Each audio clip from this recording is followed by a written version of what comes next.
তো এই মান্থের শেষে আমাদের কাছে 3টে কোম্পানিতে 3টে পোস্ট এবং 3টেই কোইন্সিডেন্টালি এমআইএস এক্সিকিউটিভের পোস্ট। 3টে ভ্যাকেন্সি আছে। এই মান্থের শেষেই আমাদেরকে এই 3টেকে প্রসেস করতে হবে।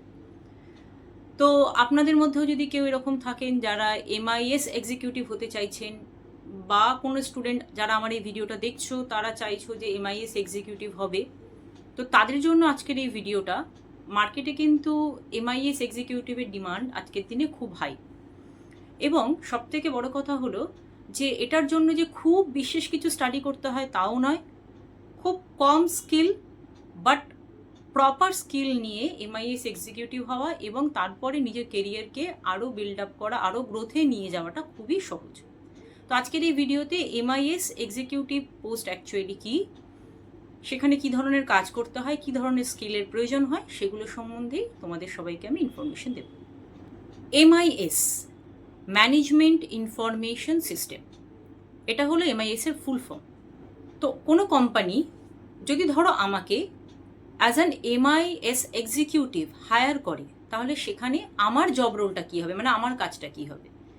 তো আমার কাজটা বেসিক্যালি কোনো একটা ডিপার্টমেন্টের এগেনস্টে হতে পারে, বা যদি আমার কোম্পানি এমন হয় যে আমার কোম্পানিতে একাধিক ডিপার্টমেন্ট আছে এবং সমস্ত ডিপার্টমেন্টের জন্য কাজ আমাকেই করতে হবে, আমিই একা এমআইএস এক্সিকিউটিভ হিসেবে হায়ার হয়েছি, তাহলে ওভারঅল কোম্পানিতে যা যা কাজ হবে তার পুরোটাই রেসপন্সিবিলিটি আমার।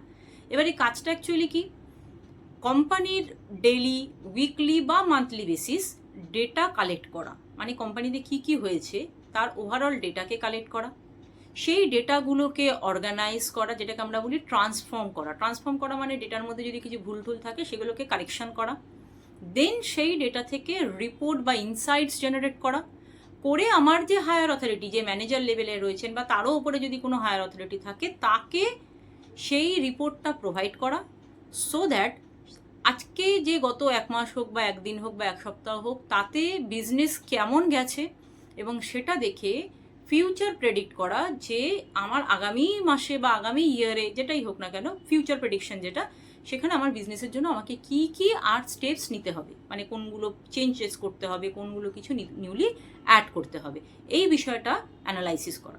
তো এইটা হলো একটা এমআইএস এর কাজ। নেক্সট প্রশ্ন হচ্ছে যে কোন কোন সেক্টরে এমআইএস এক্সিকিউটিভ দরকার পড়ে। সেটা ফাইন্যান্স সেক্টর হতে পারে, সেলস সেক্টর হতে পারে, মার্কেটিং হতে পারে। এরকম একটা কোম্পানিতে বিভিন্ন রকম ডিপার্টমেন্ট থাকে, বিভিন্ন রকমের কাজ হয় মার্কেটে।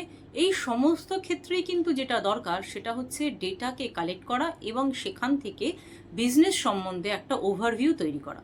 তো এবারে আসছি, যারা এমআইএস এক্সিকিউটিভ হিসেবে কাজ করতে চাইছো তাদেরকে কি কি টুলস শিখতে হবে আজকের দিনে। মেনলি যে 3টে টুলসের দরকার পড়ে সেটা হচ্ছে এক্সেল, মানে এক্সেলের অ্যাডভান্স লেভেল আর কি, বাট সফটওয়্যার হিসেবে বা টুল হিসেবে আমি এক্সেলই বলবো। এক্সেল, তার সাথে হচ্ছে পাওয়ার বিআই অ্যান্ড ট্যাবলু। কিছু কিছু অর্গানাইজেশন আছে তারা আবার এসকিউএলটাকেও প্রেফার করে, কিছু কিছু অর্গানাইজেশন, বাট ম্যান্ডেটারি নয়। ম্যাক্সিমাম ক্ষেত্রেই কিন্তু এক্সেল, পাওয়ার বিআই আর হচ্ছে ট্যাবলু, এই 3টে টুলস ভালো করে শিখতে হয়। এরপরে অ্যাকাডেমিক রিকোয়ারমেন্টস কী কী থাকে। যে কোনো B Com, BBA, BCA, BA, MBA, এই ধরনের যে কোনো স্ট্রিমের ছেলেমেয়েরা তারা এই পোস্টের জন্য অ্যাপ্লাই করতে পারে, এবং তার সাথে যে স্কিলগুলো দরকার হচ্ছে সেগুলো অলরেডি আমি বলে দিলাম, যেমন এক্সেল, পাওয়ার বিআই, ট্যাবলু, এইগুলো technical skill, and most importantly communication skill. কারণ যেহেতু অ্যাজ অ্যান এক্সিকিউটিভ বিভিন্ন জায়গা থেকে ডেটা কালেক্ট করতে হবে, সেগুলোকে রিপোর্টস করতে হবে, ম্যানেজমেন্ট লেভেলে এগুলোকে প্রোভাইড করতে হবে, তো এদের সবার সাথে একটা ইন্টারাকশান থাকা, শুধু ইন্টারাকশান না, একটা গুড ইন্টারাকশান অ্যান্ড কমিউনিকেশান থাকাটা খুব ইম্পর্টেন্ট। তো সেই কারণে সেই যে ব্যক্তি এই পোস্টের জন্য অ্যাপ্লাই করতে চাইছে তার কিন্তু অবশ্যই ভালো একটা কমিউনিকেশন স্কিল থাকা দরকার আছে। এরপর যেটা বলবো যে যে টুলসগুলোর কথা আমি বললাম সেই টুলসগুলো তো থাকছেই, কিন্তু তার মধ্যেও স্পেসিফিক্যালি কোনগুলোর প্রতি বেশি নজর দেওয়া উচিত। যেমন যখন এক্সেল নিয়ে পড়াশোনা করবে তখন দেখবে তার মধ্যে অ্যাডভান্স লেভেল এক্সেলের যে পার্টগুলো রয়েছে, যেমন pivot table, pivot chart, data validation, বিভিন্ন লুকআপসগুলো, বিভিন্ন ধরনের অ্যারিথমেটিক এবং লজিক্যাল ফাংশনস আছে, চার্টস আছে, report creation, dashboard creation, which is very important in different kinds of reporting system. এই জিনিসগুলোকে খুব ভালো করে শিখতে হবে। পাওয়ার বিআই এর ক্ষেত্রে তো পাওয়ার বিআই মেনই হচ্ছে বিআই টুল, যেখানে হচ্ছে পুরোপুরি ইনসাইটস তৈরি করা, ড্যাশবোর্ড, চার্ট, পাওয়ার কোয়ারি এটসেট্রা, এগুলো ভালো করে শিখতে হবে। এবং ট্যাবলুর ক্ষেত্রেও মোর অর লেস এই বিষয়গুলো, ঠিক আছে।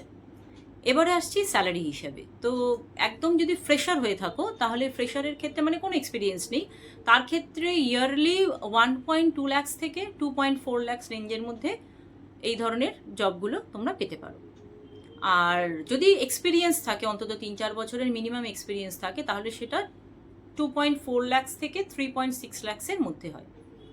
কলকাতাতে যদি চিন্তা ভাবনা করো তাহলে অবশ্যই এখনো পর্যন্ত কলকাতাতে কিন্তু ভালোই এমআইএস এক্সিকিউটিভ বা এই ধরনের পোস্টের জন্য জব আছে, কিন্তু যেটা আমরা ম্যাক্সিমাম ক্ষেত্রে প্রবলেম ফেস করি সেটা হচ্ছে প্লেসমেন্ট দেওয়ার সময় যখন স্টুডেন্টদের বা কাউকে আমরা এর জন্য প্রসেস করি, তখন বেশ কিছু সময় এই স্কিল ওরিয়েন্টেড সমস্যার জন্য তারা সেই জবগুলো হয় পায় না, অথবা আমরা তাদেরকে অ্যাপ্রোচ করতে পারি না, মানে আমরা পাঠাতেই পারি না সেই সিভিগুলোকে।